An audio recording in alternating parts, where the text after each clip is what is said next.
Welcome to வம்மு stories. Hi குட்டீஸ், இன்னைக்கு நாம் என்ன கதை பார்க்க போகிறோம் தெரியுமா? சிங்கம் மற்றும் முயல். ஒரு காலத்தில் ஒரு அழகான பெரிய காடு இருந்துச்சாம். அந்த காட்டில் மரம், செடி, கொடி, பறவைகள், மிருகங்கள் எல்லாம் சந்தோஷமாக வாழ்ந்துட்டு இருந்தாங்களாம். ஆனால் அந்த காட்டில் ஒரு பெரிய சிங்கம் இருந்துச்சாம். அந்த சிங்கம் ரொம்ப பலசாலியா, ரொம்ப பெருமையா, ரொம்ப கோபமாக இருக்குமா எப்பயும்.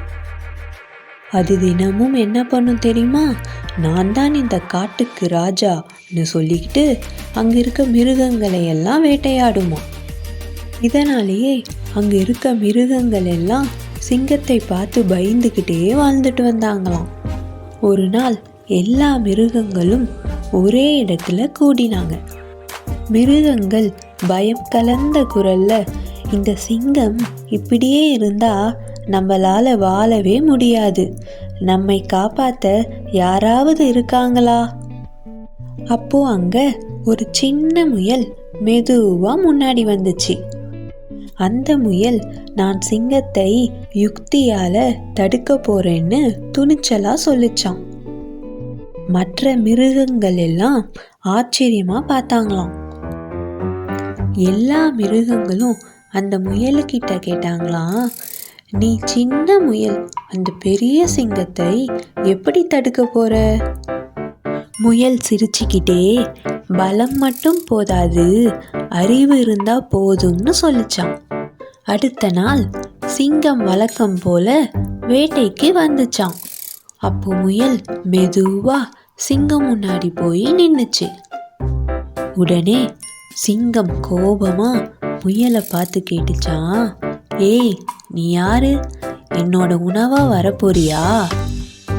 முயல் பயந்துக்கிட்டே சிங்கத்தை பார்த்து, ஐயா ஐயா, நான் தாமதமா வந்துட்டேன். சிங்கம் முயலை பார்த்து கேட்டுச்சான், எதுக்கு தாமதம்? முயல் உடனே, ஐயா, உங்களை மாதிரியே இன்னொரு பெரிய சிங்கத்தை பார்த்தேன். சிங்கம் அதிர்ச்சியாயி முயலுக்கிட்ட, என்ன, இந்த காட்டில் இன்னொரு ராஜாவா? இங்கே ஒரே ஒரு ராஜா, அது நான் தான் அப்படின்னு சொல்லிச்சான். சிங்கம் முயலுக்கிட்ட, அந்த சிங்கத்தை நீ எங்க பார்த்த அப்படின்னு கேட்டுச்சான். முயல் சிங்கத்திட்ட, அவன் ஒரு குளத்துல இருக்கான் ராஜா, உங்களை விட பெரியவன்னு சொல்றான். சிங்கம் ரொம்ப கோபமா முயலை கூட்டிக்கிட்டு ஒரு ஆழமான கிணறு பக்கம் போச்சான். முயல் சிங்கத்திட்ட, அந்த சிங்கம் இந்த கிணத்துல தான் இருக்கு ராஜா அப்படின்னு சொல்லிச்சான். உடனே சிங்கமும் கிணத்துக்குள்ள எட்டி பார்த்துச்சான். அந்த கிணத்துல இருக்க தண்ணீர்ல சிங்கத்தோட உருவம் பிரதிபலிச்சுதான். சிங்கமும் தண்ணீர்ல தெரிகிற உருவம் வேறொரு சிங்கத்தோடது அப்படின்னு தப்பா நினைச்சுக்கிட்டு கோபமா கிணத்துல பாஞ்சிருதான். கிணத்துல குதிச்ச சிங்கம் நீச்சல் தெரியாம கிணத்துலயே இறந்து போயிருதான். இந்த சந்தோஷமான விஷயத்த முயல் மற்ற மிருகங்களுக்கும் போய் சொல்லிச்சான். எல்லா மிருகங்களும் விவேகமா முயலுக்கு வாழ்த்துக்கள் சொன்னாங்களாம்.